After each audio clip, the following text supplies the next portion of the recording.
अड़कर पूछ रहा हूं मैं। और क्या पूछ रहा हूं कि पूर्वजों की वीरता के कितने इतिहास पढ़ा डाले। ये महान हुए, वो महान हुए, उन्होंने ये किया, उन्होंने वो किया। अरे हमने क्या किया कि पूर्वजों की वीरता के कितने इतिहास पढ़ा डाले। सुन सुन आती हंसी मुझे इतने उपहास पढ़ा डाले। मैंने इतिहासों के अंदर कितने कितने महान सुने, कई राणा महाराणा और कितने ही चौहान सुने। सूरज की सारी किरणें भारत से होकर जाती थी, सुना यहाँ तक सारी दुनिया आर्यव्रत कहलाती थी। संत महात्मा, अरे संत महात्मा वीरों से ही मेरे देश का नाम रहा। संत महात्मा वीरों से ही मेरे देश का नाम रहा। अरे फिर भी मेरा भारत क्यों 1200 वर्ष गुलाम रहा। जिंदाबाद।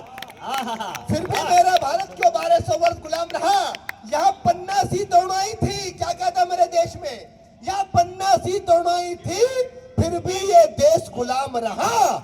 इस देश में लक्ष्मीबाई थी, फिर भी ये देश गुलाम रहा। यहाँ पन्ना सी तोड़वाई थी, फिर भी ये देश गुलाम रहा। इस देश में लक्ष्मीबाई थी, फिर भी ये देश गुलाम रहा। क्या चाणक्य की कूटनीति बिल्कुल भी काम नहीं आई। क्या गंगा यमुना जैसी नदियां रूप न दिखलाई। इतिहासों के पृष्ठों में तो पृथ्वीराज मतवाला है, चेतक वाले महाराणा के 1 कुंटल का भाला है। दोनों हाथों से करमवती रानी तलवार चलाती थी। इज्जत हेतु रानी पद्मिनी अग्नि में जल जाती थी। भारत माता का सीना उस दिन गर्व से फूल गया जब 19 वर्ष का खुदीराम हंसकर फांसी पर झूल गया। जब 19 वर्ष का खुदीराम हंसकर फांसी पर झूल गया। अरे बच्चों ने बचपन दे डाला, बच्चों ने बचपन दे डाला, वीरों ने जवानी दी। दाग गुलामी का भी है माओ ने कुर्बानी। दाग गुलामी का भी है माओ ने कुर्बानी दी। शक संदेह नहीं, बिल्कुल भारत वीरों की धरती है। मित्रों, संपूर्ण विश्व को कोई शक संदेह नहीं है कि हिंदुस्तान क्या है और हिंदुस्तान के लोग क्या है। मैं दोनों कैमरामैन भाइयों से भी निवेदन करना चाहता हूं कि आप सही जगह से कविता सुने। हाँ। भाई हाँ हाँ आजो, कोई बात नहीं, फोटो खींच जाए। बहुत अच्छा। इतिहासों में क्या लिखा है और वास्तविक इतिहास क्या है। इतिहासों को मत झुठलाओ। कथा कहानी किस्से थे, आतंकी जहां पलते हैं वो भी भारत के हिस्से थे। और इस भीषण खून खराबे में, इस भीषण खून खराबे में दुनिया ने क्या क्या खोया है। अप्रत्यक्ष सही आतंकवाद का बीज हम ही ने बोया है।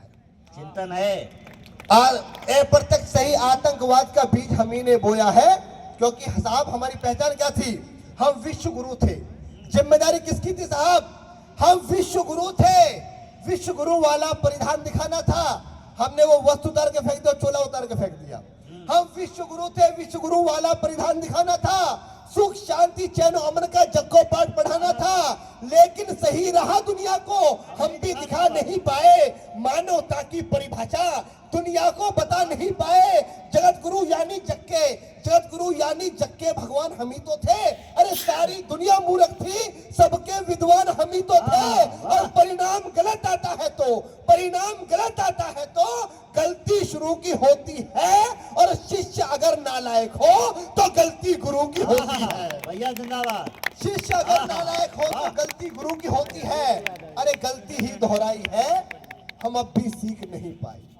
भाई साहब, गलती ही दोहराई है, हम अब भी सीख नहीं पाए। गर्दन पर आरे चलते थे फिर भी चीख नहीं पाए। गर्दन पर आरे चलते थे फिर भी चीख नहीं पाए। गांधी बाबा तुमने हमको एक मौन हथियार दिया। दोनों गाल सूझ गए लेकिन हमने ना वार किया। आदर्श तुम्हारे जिंदा है, बड़े महान हो तुम बापू। संपूर्ण विश्व में इस भारत की एक पहचान हो तुम बापू। अगर आपने चाहा होता तुम भी ऐस ले सकते थे। देश बेचकर अंग्रेजों से मोटा कैस ले सकते थे। स्वदेशी का नारा देकर दिन भर चरखा चलाते थे। देश का खर्चा ज्यादा ना हो, आधा लैंप जलाते थे। आधी आजादी का बापू तुमको ही हकदार कहूंगा। कोई विरोधी तेरा होगा, मैं उसको गद्दार कहूंगा। लेकिन देश के बंटवारे पर बापू गुस्सा तन जाता है। लेकिन देश के बंटवारे पर बापू गुस्सा तन जाता है। गुस्से के बदले किसी गौड़ से का मंदिर बन जाता है। अरे भारत माता की छाती पर चलता आ रहा रुका नहीं। सन 47 का बापू तुमसे बंटवारा रुका। जिंदाबाद भैया। सन 47 का बापू तुमसे बंटवारा रुका नहीं। तुमने तुमने तुमने तुमने तुमने बापू बोला था ये शाख नहीं छटने दूंगा, अरे इंच इंच कट जाऊंगा पर देश नहीं बटने दूंगा। अरे चंदा सूरज धरती अंबर, चंदा सूरज धरती अंबर सारे ही शर्मिंदा थे जिस दिन देश बटा बापू, उस दिन तुम भी जिंदा थे। भैया जिंदाबाद। चंदा सूरज धरती अंबर सारे ही शर्मिंदा थे जिस दिन देश बटा बापू, उस दिन तुम भी जिंदा थे। वैसी दरिंदों के हाथों से महिला हुए खिलौने थे, कविताओं में क्या बतलाऊं कृत्य कितने घिनौने थे। 40 लाख मृत लोगों का जिम्मेदार किसे लिखूं। 200 साल अंग्रेजों के साथ संघर्ष हुआ, 200 सालों में 7 लाख लोगों ने बलिदान। मैं गणित का विद्यार्थी हूं, मेरा आंकड़ा समझना। संघर्ष 200 वर्षों का, बलिदान केवल 7 लाख। क्या आप लोग जानते हैं 14 अगस्त 1947 और 15 अगस्त 1947 मात्र 2 दिन के अंदर 40 लाख हिंदुओं को मार दिया गया, काट दिया गया। Direct action day. जिम्मेदार कौन है साहब? 40 लाख मृत लोगों का जिम्मेदार किसे लिखूं? देश बांटने वालों में बोलो गद्दार किसे लिखूं? और कितनी थी आंखें जो रोते रोते पथराई थी, पूछ रही लावारिस लाशें जो कुत्तों ने खाई थी। भैया अद्भुत है। पूछ रही लावारिस लाशें जो कुत्तों ने खाई थी। और हिंदुस्तान की माटी का परिवेश अधर में छोड़ दिया।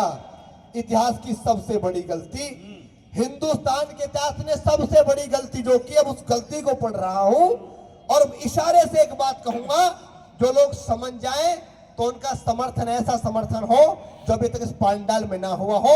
अगर आप नहीं भी समझेंगे तो मैं इस बात का बुरा नहीं मानूंगा, क्योंकि आपके समझने में कोई कमी नहीं है, हो सकता है मेरे बोलने में कमी रह गई हो। तब कहना चाहता हूं कि हिंदुस्तान की माटी का परिवेश अधर में छोड़ दिया, बंटवारा करके भी बापू देश अधर में छोड़ दिया। भैया जिंदाबाद। वाह। लखनऊ ताली रोकना, चौथी पंक्ति में समर रूप साहब की ताली आएगी। हिंदुस्तान की माटी का परिवेश अधर में छोड़ दिया, बंटवारा करके भी बापू देश अधर में छोड़ दिया। और 2 थप्पड़ के बदले में 1 थप्पड़ तो मारा करते, अरे बंटवारा भी करना था तो ढंग से बंटवारा।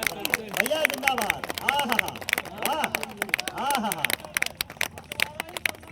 प्रणाम करता हूं कि बंटवारा भी करना था। फिर से पढ़ दीजिए। हिंदुस्तान की माटी का परिवेश अधर में छोड़ दिया, बंटवारा करके भी बापू देश अधर में छोड़ दिया। अरे 2 थप्पड़ के बदले में 1 थप्पड़ तो मारा करते, अरे बंटवारा भी करना था तो ढंग से बंटवारा करते।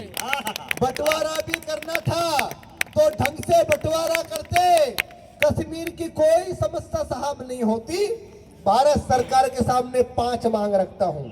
भारत सरकार इन 5 मांगों को पूरा कर दे तो कश्मीर में कोई आर्मी लगाने की जरूरत नहीं है, कोई फोर्स लगाने की जरूरत नहीं है, कोई पुलिस लगाने की जरूरत नहीं है। हर महीने 1200 करोड़ हम उस 2